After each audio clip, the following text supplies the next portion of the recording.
9월 10일 오늘 만나 성경 말씀은 열왕기하 5장 5절에서 8절 말씀입니다. 시리아 왕은 기꺼이 허락하였다. 내가 이스라엘 왕에게 편지를 써 보내겠으니 가보도록 하시오. 나아만은 은 10달란트와 금 6,000개와 옷 10벌을 가지고 가서 왕의 편지를 이스라엘 왕에게 전하였다. 그 편지에는 이렇게 쓰여 있었다. 내가 이 편지와 함께 나의 신하 나아만을 귀하에게 보냅니다. 부디 그의 나병을 고쳐주시기 바랍니다. 이스라엘 왕은 그 편지를 읽고 낙담하여 자기의 옷을 찢으며 주위를 둘러보고 말하였다. 내가 사람을 죽이고 살리는 신이라도 된단 말인가? 이렇게 사람을 보내어 나병을 고쳐달라고 하니 될 말인가? 이것은 분명 공연히 트집을 잡아 싸울 기회를 찾으려는 것이니 자세히들 알아보도록 하시오. 이스라엘 왕이 낙담하여 옷을 찢었다는 소식을 하나님의 사람 엘리사가 듣고 왕에게 사람을 보내어 말하였다. 어찌하여 옷을 찢으셨습니까? 그 사람을 나에게 보내주십시오. 이스라엘의 예언자가 있음을 그에게 알려주겠습니다. 아멘. 오늘 만나로 만나주시는 하나님을 기대합니다. 오늘 본문에 나오는 인물인 나아만은 아람이라는 나라의 장수였습니다. 그는 과거에 고국인 아람을 위기에서 구해낸 능력 있는 사람이었고, 그로 인해 군대 장관이라는 높은 지위와 명성을 누리고 있었습니다. 하지만 그에게도 어쩌지 못하는 고민이 있었습니다. 나병이라는 병으로 고통받고 있었던 것입니다. 어느 날 그는 이스라엘의 선지자에게 찾아가면 자신의 병을 치유할 수 있다는 이야기를 듣고 이스라엘로 떠나고자 합니다. 이에 아람 왕은 아끼는 장수 나아만을 위해 이스라엘 왕에게 편지를 써줍니다. 하지만 당시 이스라엘의 왕이었던 요람은 아람 왕의 편지를 읽고 옷을 찢으며 괴로워합니다. 아람 왕의 의도가 이스라엘을 함정에 빠뜨려 침략하려는 것이라고 오해했기 때문입니다. 이를 통해 우리는 요람이 어떤 사람이었는지 미루어 짐작해 볼 수 있습니다. 만일 그가 하나님을 의지하는 사람이었다면 평소에도 선지자인 엘리사를 자주 찾아가 의견을 구하고 도움을 청했을 것입니다. 하지만 그는 평상시에도 하나님의 뜻을 구하지 않는 사람이었기 때문에 위기의 순간에 엘리사를 떠올리지 못했고 이웃나라 왕의 의도도 오해하고 말았습니다. 이 소식을 들은 엘리사는 당황한 왕을 진정시키며 나아만을 자신에게 데려오라고 말합니다.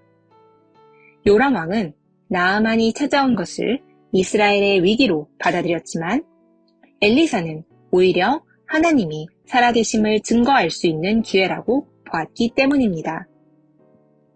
이 일 이후 실제로 엘리사는 나아만 장군의 병을 낫게 하여 하나님께 영광을 돌리게 됩니다. 누구에게나 위기의 순간이 찾아올 때가 있습니다. 우리는 위기가 닥쳤을 때 다양한 방법으로 대응합니다. 대책을 수립하고 믿을 수 있는 사람에게 조언을 구하기도 합니다. 이 모든 것은 위기에 대처하기 위해 꼭 필요한 노력입니다. 하지만 그리스도인이라면 그 모든 방법에 앞서 하나님을 먼저 떠올리고 도움을 청해야 하겠습니다. 하나님은 저 높은 하늘 위나 저 깊은 바다 밑에 계셔서 우리가 닿을 수 없는 분이 아닙니다. 하나님은 우리가 살아가고 있는 지금 여기 이곳에 언제나 우리와 함께 계십니다. 우리는 예수님의 십자가 보혈에 힘입어 의로움을 얻었고 존귀한 하나님의 자녀가 되었습니다. 아이들이 필요하면 언제든지 엄마, 아빠, 저 좀 도와주세요 라고 말할 수 있는 것처럼 하나님의 자녀인 우리 역시 언제 어디서나 하나님과 교제할 수 있습니다. 더 나아가 우리 그리스도인들은 위기가 닥쳤을 때만 하나님의 도우심을 구하는 것이 아니라 평소에도 하나님과 동행하는 삶을 살아가야 하겠습니다. 하나님과 동행하는 삶은 어려운 일이 아닙니다. 하나님께서는 이미 언제나 우리와 함께 계시기 때문입니다. 따라서 우리는 순간순간 기도하고 매일 잠시라도 말씀을 묵상하며 이미 우리 곁에 계시는 하나님을 발견하고 감사할 수 있습니다. 하나님과 동행하는 삶을 산 모범이 되는 인물 중 하나는 바울입니다. 바울은 빌립보서에서 다음과 같이 권합니다. 아무것도 염려하지 말고 다만 모든 일에 기도와 간구로 너희 구할 것을 감사함으로 하나님께 아뢰라. 모든 일에 기도하면서 하나님과 동행하는 사람은 어떤 상황 속에서도 염려하기보다는 하나님이 주시는 평강 가운데 머무를 수 있기 때문입니다. 이러한 배경 가운데 바울은 이렇게 고백합니다. 내게 능력 주시는 자 안에서 내가 모든 것을 할 수 있다.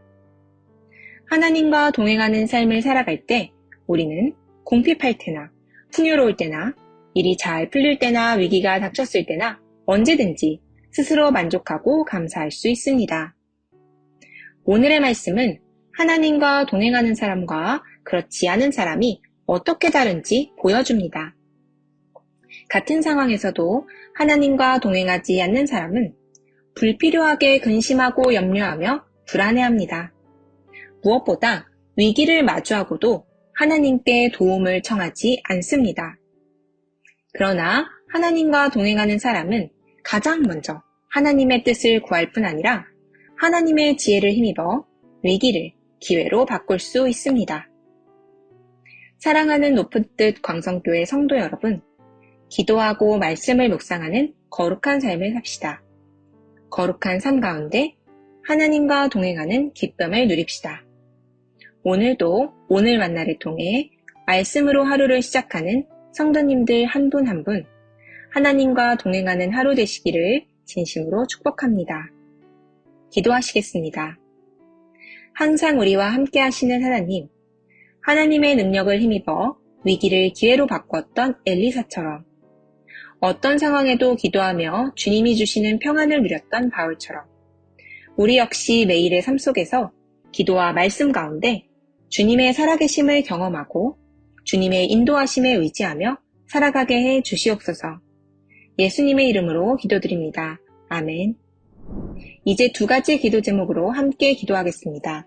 첫 번째 기도 제목입니다. 기도하고 말씀을 묵상하는 가운데 어려울 때나 평안할 때나 하나님의 뜻을 구하며 살아가기를 원합니다. 하나님과 동행하는 삶을 사는 하나님의 자녀가 되게 하여 주옵소서. 두 번째 기도 제목입니다. 우리나라를 다스리는 위정자들이 하나님과 동행하는 사람들이 되게 하소서. 국가와 사회를 위해 중요한 결정을 내릴 때에나 위기가 닥쳤을 때 사람의 욕심이 아니라 하나님의 뜻과 계획을 우선하게 하여 주옵소서. 이 두 가지 기도 제목으로 기도하신 후 이어서 개인 기도 하시겠습니다.